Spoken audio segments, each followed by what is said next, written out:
Kick-ass facts, products that failed miserably. Pew, pew, pew, pew. In 1982, Colgate, you brush your teeth, Colgate, decided to sell frozen dinners they called Colgate Kitchen Entrees. Not only did Colgate beef lasagna flop, but their toothpaste sales plummeted as well.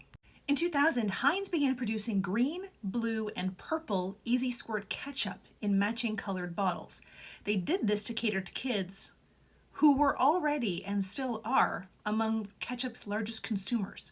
At first it was a huge success, but the novelty quickly wore off and they were discontinued in 2006. I think this one's my favorite. In 2012, Bic released a line of pens that were designed to fit comfortably in a woman's hand. Bic for Her had amazing reviews. I love Bic Crystal for Her.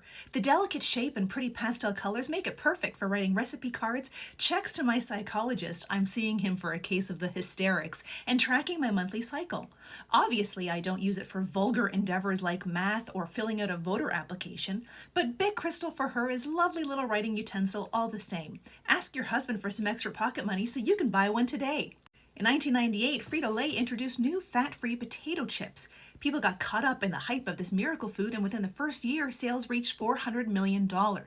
Sales plummeted soon after, however, when people learned that Olestra, the fat substitute that made the product fat-free, caused abdominal cramping, loose stools, and oily anal leakage. Just a few short years later, someone else at Frito-Lay decided it would be a great idea to launch a Cheetos-flavored lip balm. Spoiler alert, it was not a great idea.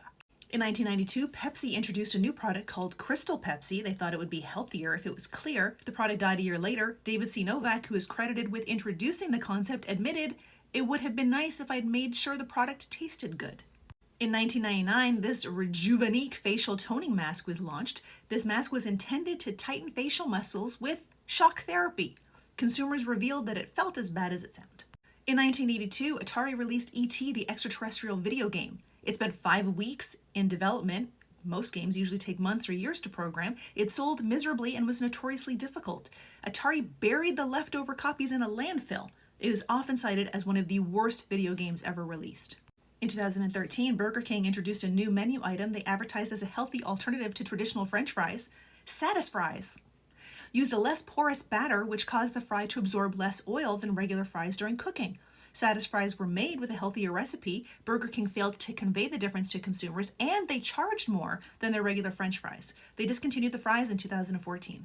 R.J. Reynolds, the second largest U.S. tobacco company, began marketing in 1988 a smokeless tobacco product that was intended to be a safer way to use a cigarette. In addition to concerns over the product's actual safety, smokers miss the familiar elements of traditional cigarettes: the smoke, the burn, the flick. Another issue was the widely reported unpleasant chemical taste, which one user described as resembling burning plastic. They sunk close to $1 billion into the product before pulling it off the market within a year. No, wait, this one might be my favorite. In 1979, Clairol jumped on the trend of incorporating natural food ingredients like lemon, herbs, and honey into beauty and hygiene products. So they introduced Touch of Yogurt shampoo. Many consumers were confused about what they had bought, and there were reported cases of people eating the shampoo.